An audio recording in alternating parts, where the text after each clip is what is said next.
Je ne sais pas encore ce que veut dire Daesh, mais son père nous confie qu'il ne dormait plus la nuit, comme son frère, comme sa sœur quand ils habitaient à Sirte.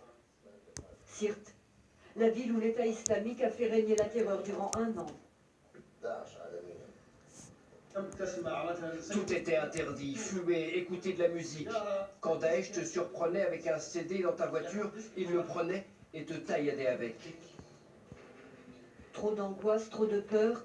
Alors la famille a quitté Sirte et la maison, quand la guerre contre les djihadistes a commencé.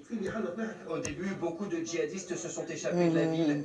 Ils ont coupé leur barbe pour se fondre dans la population en Libye. Il y en a qui sont partis vers le sud, vers Tripoli. D'autres sont allés vers la Tunisie. Il y en a aussi qui ont pris le bateau avec les migrants. Retournés dans leur maison à Sirte, cette famille en rêve. Impossible pour le moment. Les combats sont féroces. Nous suivons un groupe de combattants sur la ligne de front du bord de mer, désormais interdite d'accès. Venez, venez vite. Ces combattants nous font pénétrer dans une maison, tout juste abandonnée par Daesh. Attention, suivez bien mes pieds. Il y a des mines partout autour de nous. Sur le toit, ils ont installé un poste de tir. Les tireurs embusqués djihadistes sont là, juste en face. Ils changent sans arrêt de position dans les immeubles.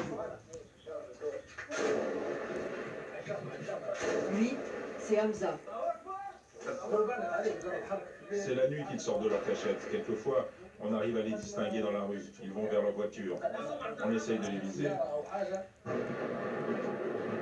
Combien de temps l'État islamique tiendra-t-il à Sirte? Depuis 1 mois, les Américains lancent des raids aériens contre des cibles djihadistes. Cela permet aux combattants d'avancer dans ces rues et de reprendre des quartiers. Les hommes de Daesh sont maintenant totalement encerclés. L'assaut final se prépare. Les troupes libyennes soutenues par des conseillers américains et britanniques doivent maintenant reconquérir